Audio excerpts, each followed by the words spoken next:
After 101 years of living, observing, and learning, I've realized that happiness isn't just something you stumble upon, it's something you cultivate. In this video, I'm going to share what 101 years of experience has taught me about the science of happiness and how you can apply these lessons to live a more joyful life. I'm Dr. Thomas Mitchell, a 101-year-old professor, and I've spent my life learning about the world, people, and what makes us truly happy. But over the years, I've come to realize that happiness is not a single thing. It's a combination of factors that shape our emotional and mental well-being. And what I've learned from my experiences, studies, and life is that happiness is not an accident. It's the result of choices, actions, and perspectives we develop over time. Over my 101 years, I've come to realize that true happiness doesn't come from external sources. It isn't found in money, fame, or achievement. In my younger years, I believed that happiness would arrive once I accomplished my goals or acquired the things I wanted. But over time, I learned that these external factors only provide temporary satisfaction, not lasting happiness.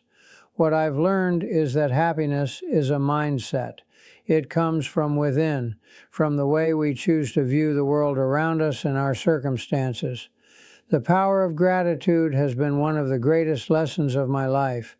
Instead of focusing on what's missing, I began to focus on what I already have: my health, my family, the love of those around me.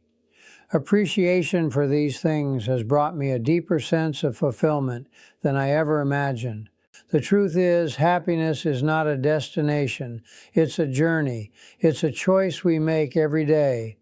The more we cultivate an attitude of gratitude and contentment, the easier it becomes to feel at peace, regardless of the situation. There are always going to be challenges, but if we can find the good, the small moments of joy, we can create our own happiness, regardless of circumstances.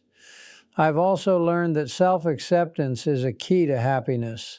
Accepting yourself as you are, flaws and all, without constantly striving to meet others' expectations, brings a sense of peace and relief. When you stop looking outside of yourself for validation and begin to embrace who you are, happiness naturally follows. As I've reflected on my 101 years, one truth has become abundantly clear. Relationships are the key to happiness and fulfillment. They are the bedrock of our emotional well-being and, for many, the source of our greatest joys. When I was younger, I believed that success and achievement would bring me happiness.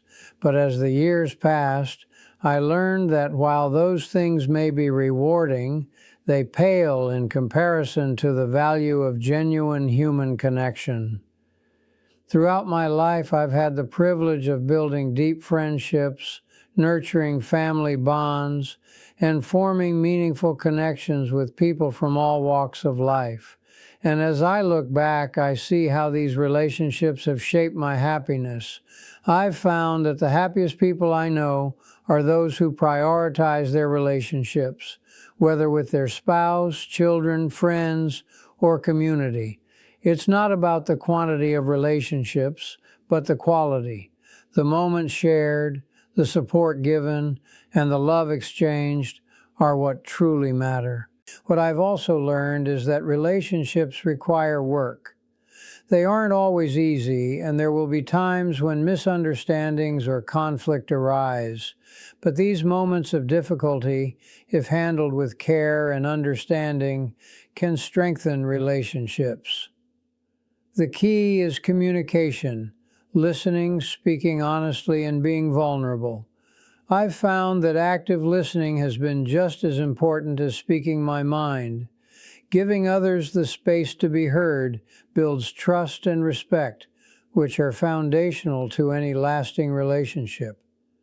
As I look back, I realize that the relationships I've built, the ones that have stood the test of time, are the ones that I value most. These connections bring meaning to life, and in the end, they are the ones that remain with us. One of the most difficult yet essential lessons I've learned over my 101 years is that people change.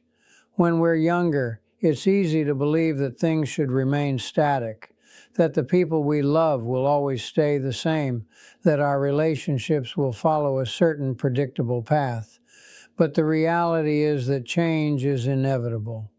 People grow, evolve, and sometimes even drift in different directions. At first, this can be uncomfortable.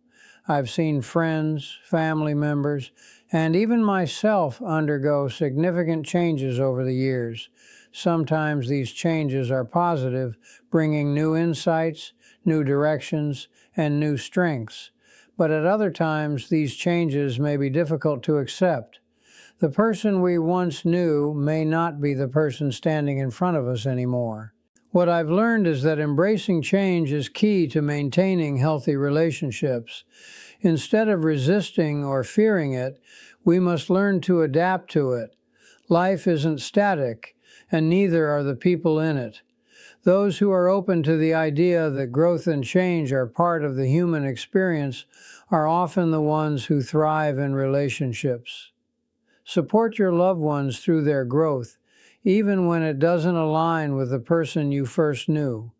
This doesn't mean tolerating toxic behavior or unhealthy changes, but rather accepting the reality that change is a natural part of life. It's about understanding that people are constantly evolving, and as they change, so too should our responses and expectations. As I look back on my life, I've learned that the relationships that have lasted are the ones where change was embraced, not feared. And in doing so, we've continued to grow together. As I've grown older, one lesson that has become increasingly clear is the incredible power of forgiveness. In my early years, I often held on to grudges, believing that forgiveness meant letting someone off the hook for their wrongdoings. I thought if I forgave, I would somehow be letting them win, or that I might be weak for letting go of the hurt. But over time, I've learned that forgiveness is not for the other person. It's for your own peace. When we hold on to anger, resentment, or bitterness, we carry a heavy burden, one that impacts our emotional, mental, and even physical health. The energy spent on keeping grudges is energy taken away from our happiness. I've seen firsthand how letting go of old wounds, whether from family, friends, or colleagues, opens up space for healing and growth. Forgiveness doesn't mean forgetting or excusing the wrong. It means releasing the hold that hurt has on you. Throughout my life, I've learned that holding on to past grievances only prolongs pain. The people who hurt us are often unaware of the weight they've left behind, and sometimes it's simply not worth carrying the load of bitterness. I've seen relationships, friendships, and families broken apart because no one would let go of their past offenses. Forgiveness allows us to heal, both in our hearts and in our relationships. It gives us the freedom to move forward without the baggage of the past weighing us down. In my experience, forgiving is one of the most powerful tools for building stronger, more resilient connections with others, and most importantly, with ourselves. Over my 101 years, I've come to understand that some of the most profound connections happen without words. In our fast-paced world, we often think that communication means talking, expressing our thoughts and feelings verbally.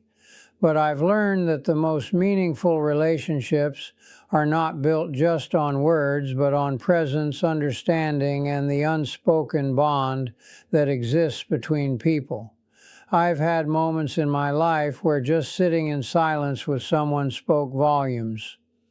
Whether it was comforting a loved one during a difficult time or simply enjoying each other's company without needing to fill the space with conversation, these moments have often been more impactful than any conversation. I've realized that being present is sometimes more important than being articulate. It's the act of truly showing up emotionally, physically, and mentally that strengthens relationships. There's a certain power in silence. It's in the way you can sit beside someone, offer a reassuring touch, or share a quiet moment that says, "I'm here and I understand." Words can sometimes fail to capture the depth of our feelings, but actions, those small, everyday gestures, speak louder than any words ever could. I've also learned that listening is just as vital as speaking. When we truly listen, without judgment or interruption, we convey a deep sense of respect and care. Listening without the need to respond immediately allows us to connect in ways that words alone can't. And often, the most meaningful connections are those where no words are needed. As I look back on my 101 years, I realize that happiness is not a destination, it's a journey. It's a combination of having the right mindset, nurturing relationships, finding purpose, taking care of our health, and accepting life's inevitable changes. And above all, it's about learning to appreciate the small moments of joy in everyday life. Because happiness isn't something you chase, it's something you cultivate within yourself. If you found these lessons valuable, please like, comment, and subscribe for more insights on living a fulfilling life. And let me know in the comments what has helped you find happiness in your life. Remember, these insights come from my personal journey. Your path to happiness will be unique to you. Embrace your own experiences and make the most of every moment.